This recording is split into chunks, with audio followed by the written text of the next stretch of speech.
तो यूपी में मिशन 2027 को लेकर सत्ताधारी दल बीजेपी और विपक्षी पार्टी समाजवादी पार्टी में सियासी तकरार लगातार बढ़ रही है। बीजेपी हो या फिर समाजवादी पार्टी, दोनों ही दल 27 की जंग में एक दूसरे को शय और मात देने के लिए सियासी शतरंज की चालें चल रहे हैं, लेकिन बेहद सोच समझकर। फिर चाहे मुद्दा राम मंदिर चंदा चोरी का प्रकरण हो या फिर ब्राह्मण बोर्ड पर दावेदारी। यूपी विधानसभा चुनाव 2027 को देखते हुए दोनों ही दल इस संवेदनशील मुद्दे पर आमने सामने आ गए हैं। आइए सबसे पहले आपको सुनवाते हैं यूपी के सीएम योगी आदित्यनाथ ने आज प्रतापगढ़ में क्या कुछ कहा। जो कांग्रेस राम के अस्तित्व को नकारती थी, जो समाजवादी पार्टी राम भक्तों पर गोली चलाती थी, वे आस्था की कौन सी बात कर रहे हैं। जो धार्मिक हिंदू विरासत से जुड़े हुए धार्मिक स्थलों के पुनरुद्धार का पैसा कब्रिस्तान की बाउंड्री वाल पर खर्च कर देते थे, वे लोग कौन सी आस्था की बात कर रहे हैं। और यही प्रश्न आपको करना चाहिए समाजवादी पार्टी और कांग्रेस के लोगों से। उनसे पूछना चाहिए, वे जब तुम्हारी सरकार थी तब तुम राम भक्तों पर गोली चलाते थे, जय श्री राम बोलने पर लाठी डंडा चलाते थे। कांग्रेस सुप्रीम कोर्ट में तक बोलती थी कि राम तो हुए ही नहीं। ये कांग्रेस के हाल थे। योगी के वार पर एसपी ने फौरन पलटवार किया। रामनगरी अयोध्या से सांसद अवधेश प्रसाद ने राम मंदिर चंदा चोरी प्रकरण पर गठित एसआईटी की रिपोर्ट पर सवाल खड़े किए और दो टूक कहा कि सिर्फ आईवाश है और कुछ नहीं।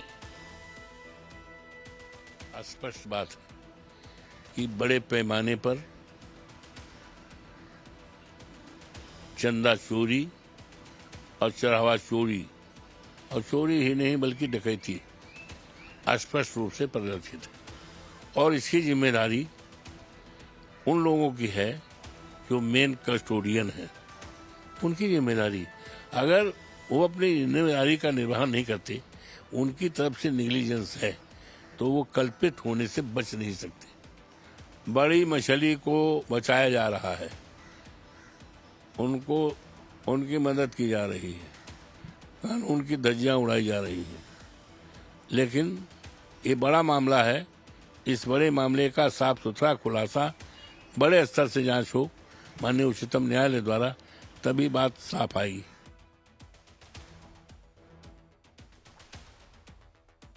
लेकिन समाजवादी पार्टी के इन आरोपों का पलटवार सीधे सूबे के मुखिया की तरफ से आ रहा है। 2027 के मिशन के लिए बीजेपी के पक्ष में हवा बनाने के लिए जी तोड़ मेहनत कर रहे सीएम योगी ने प्रतापगढ़ में न सिर्फ अखिलेश को घेरा बल्कि कांग्रेस को भी आड़े हाथों लिया।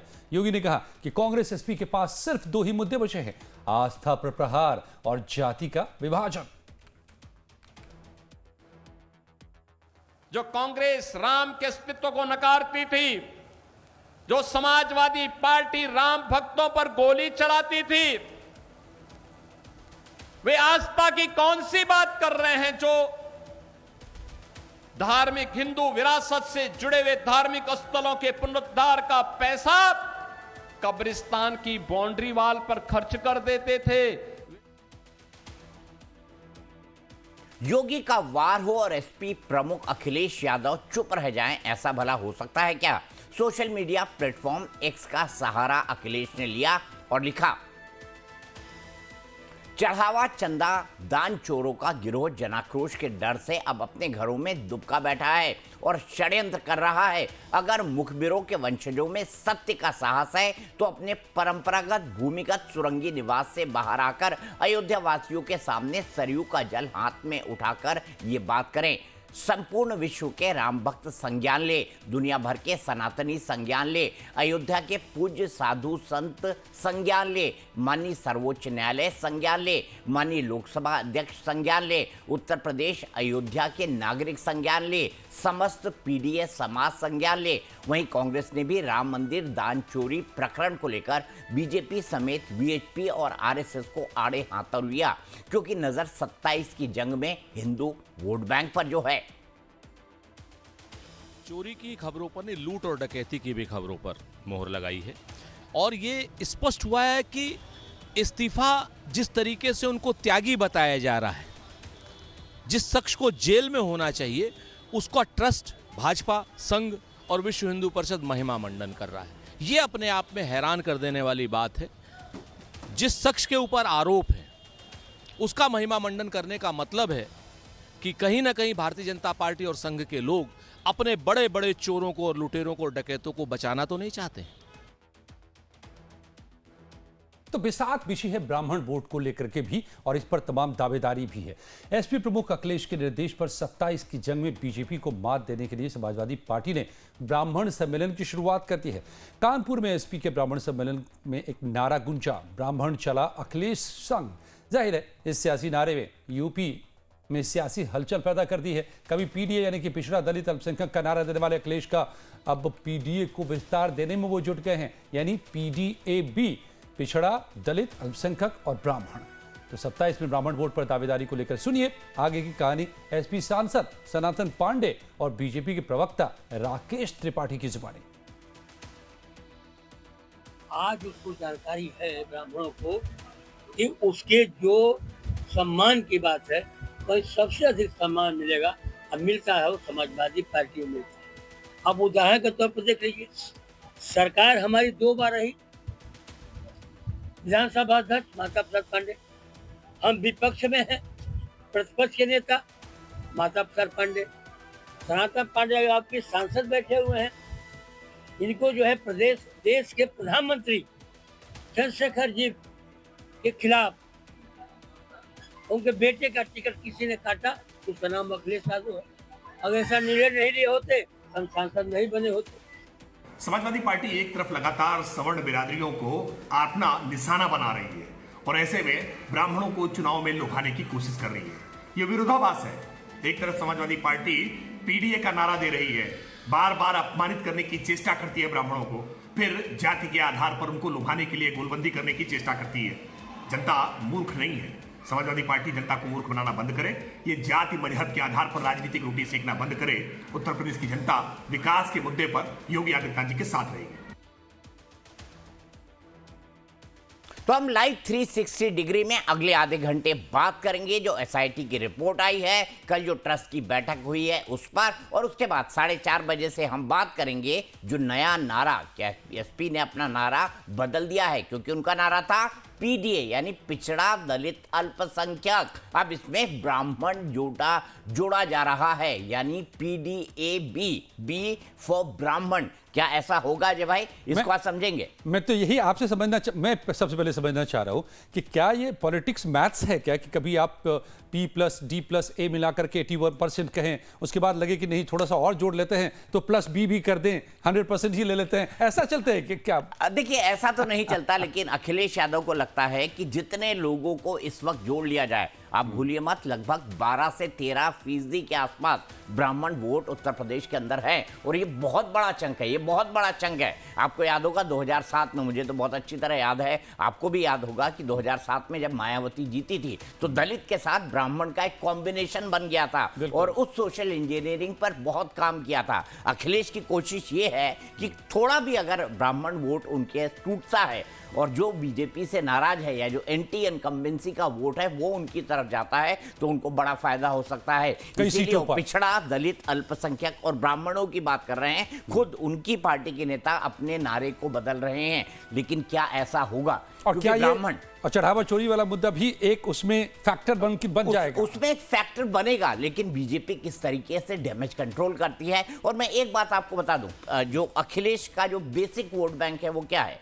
मुस्लिम प्लस यादव, और ये दो ऐसी डोमिनेंट कास्ट हैं उत्तर प्रदेश के अंदर जिनका ब्राह्मणों से हमेशा से बैर रहा है। तो इसीलिए अगर हम सोशल इंजीनियरिंग के हिसाब से देखा जाए या सोशो पॉलिटिकल कॉम्बिनेशन के हिसाब से देखा जाए तो भी समाजवादी पार्टी की तरफ ब्राह्मण झुकते हुए कम दिखाई देते हैं। पिछली बार भी अखिलेश यादव ने 2022 में जबरदस्त कोशिश की थी, और कोशिश किसके साथ की थी? वो जो हत्याकांड हुआ था कानपुर वाला, विकास दुबे, उसका जो वो जो इनकाउंटर हुआ था, जिसको हत्याकांड का नाम समाजवादी पार्टी ने दिया था। और विकास दुबे, हालांकि उन्होंने कई सारे पुलिस वालों की हत्या की थी जो अपने आप में बेहद नृशंस था, बेहद जघन्य था, लेकिन इसके बावजूद भी जो ब्राह्मण वोट है वो अखिलेश यादव को नहीं मिले। 2024 में भी अखिलेश यादव 37 सीटें जीते हैं, तब भी ज्यादातर ब्राह्मण वोट बीजेपी के ही खाते में गया। उनके खाते में ओबीसी आया, यादव आया, मुसलमान आया, एक बड़ा चंक दलितों का आया। ये अखिलेश यादव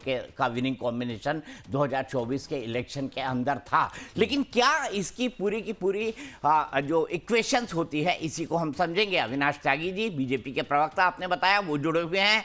कपिल श्रीवास्तव जी समाजवादी पार्टी के प्रवक्ता हमारे साथ जुड़े हुए हैं, और कुलभूषण त्रिपाठी जी प्रवक्ता है कांग्रेस पार्टी के, वो हमारे साथ जुड़े हुए हैं। सबसे पहले त्यागी जी, जिस तरीके से एसआईटी की रिपोर्ट आई, ठीक है, अनिल मिश्रा को दोषी ठहराया गया, ट्रस्ट के लोगों की भी ये राय थी, और शायद अनिल मिश्रा पर किसी भी तरह की कार्रवाई भी हो, लेकिन चंपत राय को जिस तरह से क्लीन चिट दी गई, क्या आपको लगता है ये राम भक्तों के गले में उतरेगा? वो राम भक्त जो लगातार उत्तर प्रदेश में भारतीय जनता पार्टी को बिठाते आ रहे हैं, उनको ये लगेगा कि भाई इतने त्याग और तपस्या के बाद ये मंदिर बना और वहीं पर चढ़ावे और चंदे की चोरी हो रही है। देखिए, जो ये घटना हुई है, जो ये काम हुआ है, ये दुर्भाग्यपूर्ण था। इसकी जांच हो रही है, और जांच की रिपोर्ट जैसे ही सामने आएगी उस पर अपनी कार्रवाई होगी। कानून के आगे कानून का राज है, योगी जी का राज है। इसमें कोई भी दोषी, कोई छोटा हो या बड़ा हो, बच नहीं पाएगा। जहां तक आस्था का बात है, आस्था राम मंदिर के साथ सबकी जुड़ी हुई है और आगे भी जुड़ी रहेगी। इसमें आस्था से कोई सवाल नहीं उठेगा, आस्था नहीं डगमगाएगी। आस्था, क्योंकि सनातन से आस्था और राम से आस्था, ये हमारे डीएनए में है, भारत के डीएनए में है, भारतीयों के डीएनए में है। इसलिए आस्था बहुत ज्यादा डगमगाएगी नहीं, थोड़ा विचलित जरूर हो सकती है, परंतु जैसे ही रिपोर्ट आएगी और कार्रवाइयां होंगी, और जिस तरह के फैसले लिए जा रहे हैं, और जिस तरह से कल ट्रस्ट की रिपोर्ट में जिस तरह से वो जो आरोप लगा रहे थे कि ये चोरी हो गया, वो चोरी हो गया, वो सारी चीजें सामने रख दी गई हैं। नहीं त्यागी जी, सवाल तो ये था ना कि कार्रवाई हो रही है या बचाव सुनिए, जो का काम चल रहा है? नहीं, बचाव नहीं हो रहा, बचाव नहीं हो रहा है, ये सच हो रहा है, सत्य को सामने लाया जा रहा है। कल से तारीफ के पुल बांधे जा रहे हैं, चोरी कर लिया, वो जो सारे कर्ता धर्ता थे उनको लेकर के तारीफें की जा रही है। जब सामने आ गया है तो जो प्रोपगंडा करने वाले थे, जो एक माहौल तैयार कर रहे थे, जो सनातन पर चोट कर रहे थे, जो आस्थाओं से खिलवाड़ कर रहे थे, जो रामद्रोही थे, जो सनातन विरोधी थे, उनका पर्दाफाश कल हो गया है। ट्रस्ट की बैठक में बिल्कुल ठीक हो गया है, और जिस तरह से उन सारी चीजों की प्रदर्शनी, सूचियां सब सामने रख दी गई हैं, तो ये जो नैरेटिव तय करने की कोशिश की जा रही थी उन लोगों द्वारा जो कभी राम के समर्थन में नहीं रहे, जो राम को नहीं मानते थे, राम की उपस्थिति पर भी सवाल खड़े करते थे, उनका चरित्र सामने आ गया है। और आगे जिस तरह से कार्रवाइयां होंगी वो सब सामने आ जाएगा। ये प्रदेश की जनता है, ये देश की जनता है, ये सनातनी आस्थावान लोग हैं, इनके को डिगाना, इनकी आस्थाओं से खिलवाड़ करना ये संभव नहीं है। और ये कौन कर रहा है ये भी जनता जान रही है। कौन कर रहा है, आप भी बता दीजिए ना। कौन बदनाम कर रहा है? जो बदनाम कर रहा है कौन? जो बदनाम करने वाले लोग हैं, किस तरह से माहौल बिगाड़ रहे हैं, इनको जनता पहचान रही है, इनके हथकंडों को अच्छी तरह से जानती है। इनकी साजिशें जो है, ये बदनाम करने की साजिश, ये राम की आस्था पर खिलवाड़ करने की साजिश, ये चालू नहीं हो पाएंगी, ये कारगर नहीं हो पाएंगी। खुलासा कर दीजिए ना। अंतर मन में झांकना चाहिए कि इन्होंने राम को कितना बदनाम करा, कितने सवाल मंदिर पर उठाए।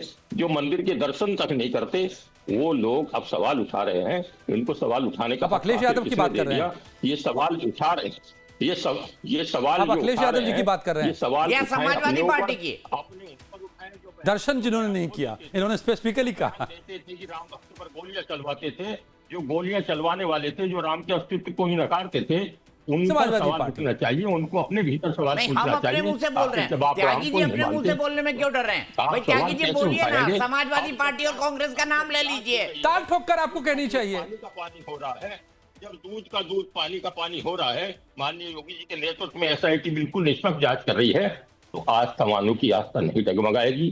केवल जो ड्रामेबाज है उनकी जरूर दिक्कत होगी। जो राजनीतिक फायदा उठाने की कोशिश कर रहे हैं वो राजनीतिक फायदा नहीं उठा पाएंगे, बिल्कुल नहीं उठा पाएंगे। देश की जनता बहुत सतर्क है, सनातनी बेहद सतर्क है। ये काल नेमी जिस तरह से देश बदल कर और जिस तरह से कार्रवाई कर रहे हैं, इसको जनता स्वीकार नहीं करेगी और कभी नहीं करेगी। 2027 हो, 29 हो, और जिस तरह की ये साजिशें और जिस तरह की रणनीति और जिस तरह का कुचक्र ये कर रहे हैं उसको जनता मतलब चढ़ावा चोरी करे कोई और साजिश का इल्जाम किसी और पर, ये तो चंपत राय समाजवादी पार्टी और कांग्रेस से थोड़ी जुड़े हुए थे, ना ही डॉक्टर अनिल मिश्रा जुड़े हुए थे त्यागी जी। देखिए मेरी बात सुनिए। इसकी जांच हो रही, जांच की रिपोर्ट जैसी सामने आएगी उसमें सब साफ हो जाएगा। चंपत राय जी की नीयत पर कोई शक नहीं है, कोई दिक्कत नहीं है उनको। एक ही लाइन में आप दोनों बातें कह रहे हैं। वे दुर्भाग्यपूर्ण है। जब एसआईटी की जांच की रिपोर्ट आएगी तो निश्चित रूप से सारी चीजें क्लियर हो जाएंगी और जो दोषी होगा वो दोषी दंड पाएगा। प्रारंभिक रिपोर्ट में तो चंपत राय का नाम भी नहीं है। कपिल श्रीवास्तव जी क्या कहेंगे? पूरे आरोप आप पर हैं। देखिए सारी व्यूह रचना आप लोगों ने की है, ये चढ़ावा चोरी से लेकर के तमाम 27 को देखते हुए। कपिल श्रीवास्तव, त्यागी जी रुक जाइए प्लीज, त्यागी जी बहुत लंबा बोल लिया। कपिल श्रीवास्तव अनम्यूट कर लीजिए।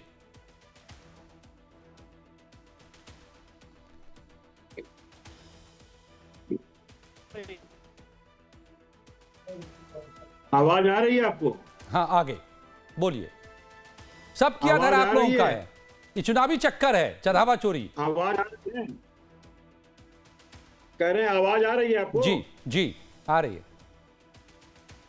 देखिए हमारे मित्र ने बहुत पहले ही स्पष्ट कर दिया कि जो इन्होंने एलपीटी बैठाया है एसआईटी के रूप में, उसके प्रथम में चंपत राय का नाम नहीं है और ये साफ कह रहे हैं कि अभी और भी रिपोर्ट आनी बाकी है और दूसरी तरफ कह रहे हैं उनके चरित्र पर कोई दाग नहीं है, कोई धब्बा नहीं है। बीच में मत बोले, कृपया बीच में ना बोले, आपको अवसर फिर मिलेगा। 10 मिनट तक तो लगातार भाषण दिए। अब मेरी बात सुने। तो मैं तो ये पूछ रहा हूं कि जब इन्होंने पहले ही चरित्र का प्रमाण पत्र भारतीय जनता पार्टी के प्रवक्ता के हैसियत से दे दिया है, तो लिपापोती टीम जो एसआईटी की है, एलपीटी, वो क्या कर सकती है? वो तो वही करेगी जो ये निर्देश कर रहे हैं। और सबसे बड़ी बात इस चीज की है कि जो चंपत राय साहब के सामने हैं चीजें, सारे लोगों ने आरोप उन पर लगाया और यहां तक कि आपने देखा होगा कि जो जमीन है वो उनके हस्ताक्षर से क्रय की गई है। एसआईटी उस पर भी 2021 में बैठी थी। उसके अलावा 13 जमीनों के खरीद का जो कागजात है, जो छल कपट धोखाधड़ी किया गया है, जिस तरीके से आपराधिक न्यास भंग किया गया है, जिस तरीके से न्यास के पैसे को लुटाया गया है, लूटा गया है, वो सारी चीजें तो संजय सिंह जी ने दी है। पवन पांडे जी ने भी पहले ही उपलब्ध कराई। संतोष दुबे जी जो कि इन्हीं के कार्यसेवक थे, उन्होंने बकायदा प्रथम सूचना जो श्याम जन्मभूमि था उन्होंने दिया है और वो इस प्रथम सूचना रिपोर्ट से पहले दिया। वो चारों नामजद हैं, जिसमें चंपत राय भी हैं, जिसमें अनिल मिश्रा भी हैं, जिसमें गोविंद राव, जो सबको क्लीन चिट दे रहे हैं, जो अध्यक्ष बने हैं, जो कहते हैं कि हम कोटा अध्यक्ष जरूर हैं लेकिन हमारे हस्ताक्षर से न चेक से कोई पैसा निकाला जाता है। कपीश जी ठीक है, ये इस पर तो बड़ी बातें हो गई। आपसे सवाल ये था कि आपको क्यों ये गलतफहमी हो रही है कि इस चढ़ावा चोरी के मुद्दे पर सारे ब्राह्मण आपके साथ चले जाएंगे?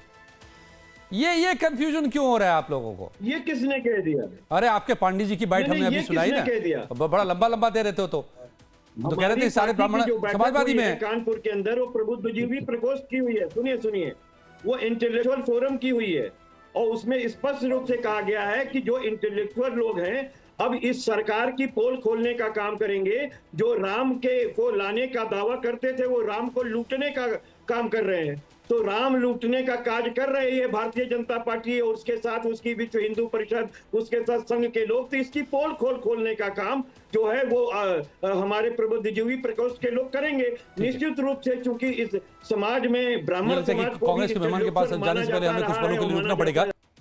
तो हम बात कर रहे हैं अयोध्या में जो चढ़ावा चोरी हुआ है उस पे एसआईटी के प्रिलिमिनरी रिपोर्ट ट्रस्ट की बैठक में चंपत राय और डॉक्टर अनिल मिश्रा के इस्तीफे को मंजूर किए जाने पर और साथ ही साथ समाजवादी पार्टी के ब्राह्मण वोट बैंक पर दावे और उनके सोशल इंजीनियरिंग के सम्मेलनों पर हमारे साथ बीजेपी से अवनीश त्यागी, एसपी से कपिल श्रीवास्तव, कुलभूषण त्रिपाठी, कांग्रेस से मौजूद है। त्रिपाठी जी, ब्राह्मण सपा के साथ तो फिर कांग्रेस क्या करेगी? कांग्रेस का तो सबसे परंपरागत वोट बैंक ब्राह्मण ही है। और त्रिपाठी जी आपके नाम से ही दिख रहा है कांग्रेस के मुकाबले में है नहीं ब्राह्मण पर बीजेपी वर्सेस एसपी। दर्शकों को, सभी साथियों को जय सिया राम। इस समय जो आप बात कर रहे हैं चढ़ावे की, सबसे पहले उस पे 2 शब्द बोल दूं कि हमें तो ये लगता है जो ये प्राण प्रतिष्ठा हुई उसके बाद राम को जो लाए थे, स्थापित किए थे, उसी समय से वो राम को लूटने का काम कर रहे थे। मुझे अभी भी लगता है कि चंपत राय और अनिल मिश्रा भी छोटी मछली हैं। अगर जो ये पूरा मंदिर का आंदोलन, मंदिर बनाना और राम को लाना, प्राण प्रतिष्ठा करना मोदी जी, अमित शाह और योगी जी के निर्देश में हुआ, तो आज जो चोरी हुई उससे वो दूर कैसे हो सकते हैं? क्या चंपत राय, अनिल मिश्रा और गोपाल राव के पीछे मोदी जी का हाथ नहीं है? मोदी जी का समर्थन नहीं है? वो मोदी जी नहीं, ये सब तो ठीक है, ये सब तो ठीक है, लेकिन सवाल आपसे कुछ और था। शांत रहिए, मैंने पूरी शांति से आपको सुना, पूरी शांति से आपको सुना, आप शांत रहिए। शांति से सुनोगे शांति से, ऊपर से सीनाजोरी करते हैं।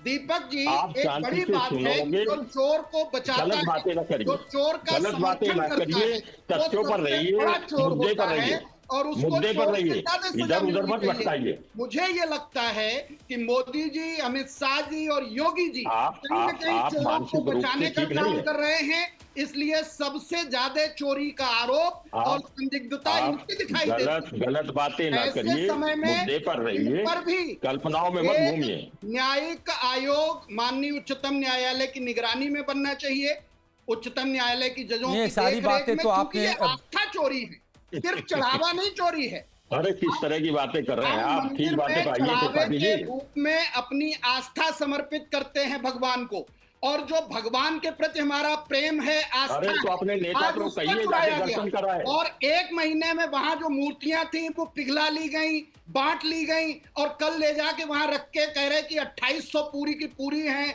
कि 28,000। आप तो 28 लाख रख दीजिए वहां, इतना टाइम तो आपको मिल चुका है। अरे त्रिपाठी जी, हमारे सवाल का भी थोड़ा जवाब दीजिए ना, आपने तो पूरा वक्ता भी दे दिया जो आपकी पार्टी बोल चुकी थी। क्या इस मुद्दे पर चढ़ावा चोरी पर पीडीएबी का फॉर्मूला सफल होगा?